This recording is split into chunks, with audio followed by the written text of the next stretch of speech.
RRB, l'invité du matin.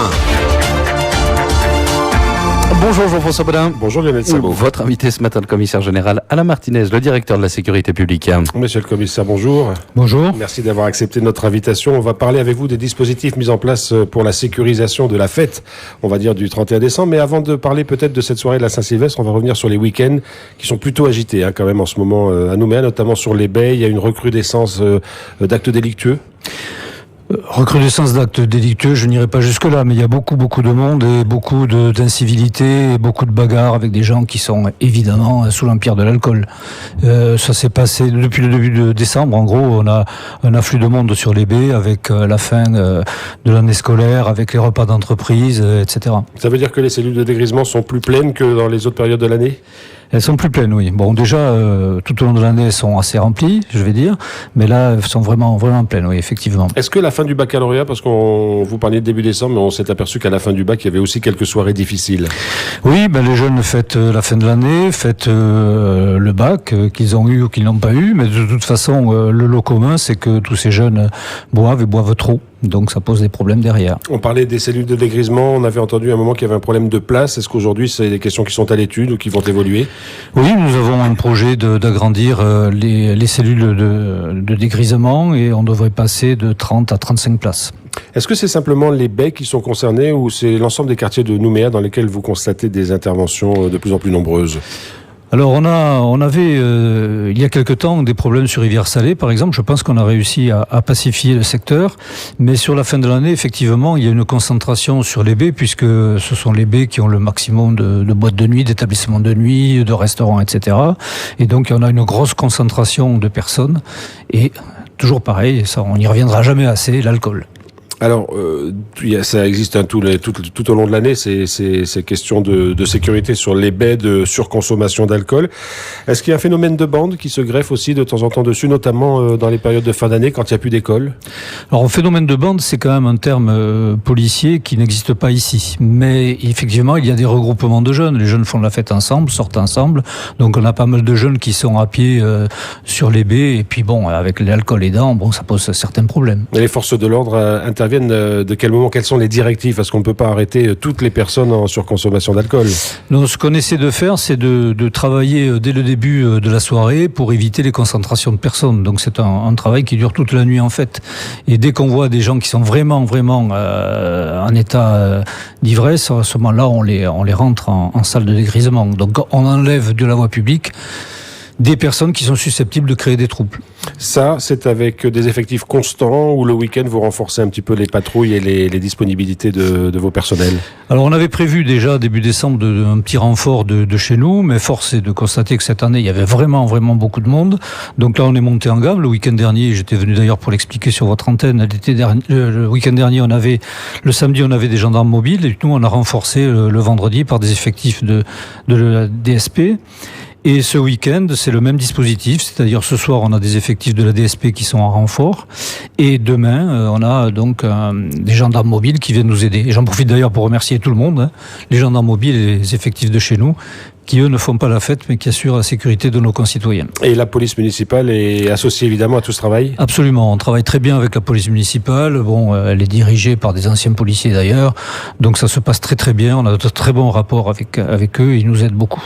Ça veut dire, et vous le confirmez, que ce sont vraiment les week-ends qui sont les périodes les plus sensibles et les plus problématiques, vendredi soir, samedi soir, c'est classique. Alors c'est classique, on a eu une exception le vendredi de la semaine dernière, au petit matin on a eu une bagarre entre jeunes où on est intervenu, un policier a été blessé, etc.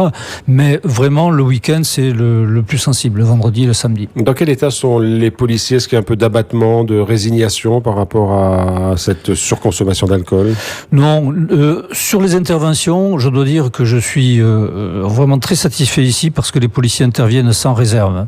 Là où c'est un peu pénible, parce que c'est toujours pareil, quand on sort quelqu'un qui est en état d'ivresse de la voie publique, on le rentre au commissariat, quand on a 30 personnes à viner dans le commissariat, il faut les gérer. Et là, j'avoue que c'est quand même pénible. Heureusement d'ailleurs qu'on a, grâce à un dispositif local, qu'on a le vendredi et le samedi, un médecin au service, parce que sinon il faudrait les amener au Medipôle pour avoir ce qu'on appelle le certificat de non-hospitalisation. Puisque, il faut le dire, nous ne sommes pas médecins, on ne sait pas si l'individu est vraiment en état d'ivresse ou s'il y a une pathologie derrière. Ou quels sont les risques éventuels liés à son ivresse. Tout à fait, puisque le médecin peut dire non, il ne peut pas rester en salle de dégrisement, on l'hospitalise. Mais nous, il nous faut un certificat de non-hospitalisation, et grâce à ce dispositif avec les médecins sur place, c'est quand même beaucoup plus rapide. Alors là, c'est pour les week-ends, j'allais dire, tout au long de l'année, et particulièrement en décembre. Et puis, il y a cette soirée de la Saint-Sylvestre où les gens font la fête particulièrement jusque tard dans la nuit. Là aussi, il y aura un dispositif spécial encore plus renforcé par rapport à ce que vous avez mis en place les week-ends de décembre. Oui, on a le même dispositif de gendarmes mobiles. Et en plus, nous, on a encore plus de monde que les week-ends de décembre. Et là, c'est pareil, les baies seront ciblées principalement, mais pas que. Alors pas que, on a les effectifs traditionnels, je veux dire, qui travaillent H24 seront sur les autres secteurs, mais les effectifs à renfort seront tous sur les baies, et y compris les gendarmes mobiles. Alors je dois dire, on n'empêche pas les gens de faire la fête, hein. On peut s'éclater à la Saint-Sylvestre, mais il faut pas s'éclater au volant, quoi. Donc, quand on a bu, on conduit pas. Bon, c'est toujours bon de le répéter. Et bon, voilà, les gens peuvent faire la fête, peuvent s'amuser. C'est une soirée festive, mais évidemment, attention aux conséquences qui peuvent être dramatiques. Ça veut dire qu'il y aura aussi des contrôles routiers plus préventifs lors de cette soirée de la Saint-Sylvestre. Bien sûr, mais je dois vous dire qu'on a vraiment pas besoin de ça, parce que on voit immédiatement les gens qui conduisent en état d'ivresse. Et bon, on fait beaucoup d'interpellations. D'ailleurs, je sais pas si vous avez remarqué, mais ces derniers temps, on a eu beaucoup d'accidents en ville, fort heureusement sans gravité, au moins au niveau des blessés. Mais donc, ça montre que c'est une période où vraiment il faut être particulièrement attentif. Alors, particulièrement attentif, est-ce qu'il y a aussi une espèce de sérénité? Vous savez que c'est des week-ends et des soirées compliquées. Est-ce que vos effectifs sont relativement sereins? Ils savent que ça va être compliqué, ils s'y préparent d'une certaine façon. Oui, ils le savent. Et puis, de toute façon, les fonctionnaires qu'on a rappelé pour cette soirée-là, et je le redis, ce sont des fonctionnaires qui ne font pas, eux, la fête, qui sont là pour la sécurité de leurs concitoyens. Ces fonctionnaires-là savent pourquoi ils viennent, ils sont habitués. Les officiers qui dirigent la manœuvre, que ce soit au niveau du service de commandement de nuit ou au niveau de l'officier d'ordre public, ces officiers connaissent parfaitement le terrain et parfaitement la situation de la Saint-Sylvestre. Est-ce que généralement la situation s'apaise plutôt après une fois que la période des fêtes est passée? En général, oui. En général, le soufflet retombe à partir du début janvier. Voilà, il restera encore ce week-end peut-être du 3-4, du 4-5 qui sera peut-être un peu compliqué. Il est quand même moins sensible, hein, par expérience, il est moins sensible. Mais bon, on sera toujours vigilant. Vous avez parlé tout à l'heure de renforts qui viennent notamment le week-end, etc. C'est des renforts de personnel disponible en Calédonie ou il y a des apports extérieurs aussi? Ah non, nous avons que nos propres effectifs. Voilà. Donc ce sont des effectifs que l'on rappelle. Ce sont des effectifs que par exemple la section d'intervention, les brigades spécialisées de terrain sont des effectifs qui travaillent de jour et qui ce soir-là viennent travailler la nuit. Et plus les gendarmes mobiles évidemment qui eux interviennent en tant que force mobile. Qu'est-ce qu'il faut vous souhaiter pour cette soirée du Nouvel An, commissaire Martinez, à vous et à vos hommes? Écoutez, nous, ce qu'on souhaite, c'est que les gens s'amusent et sans excès et qu'il n'y ait pas de conséquences dramatiques à cette belle soirée de la Saint-Sylvestre. Surtout, si vous buvez, ne conduisez pas.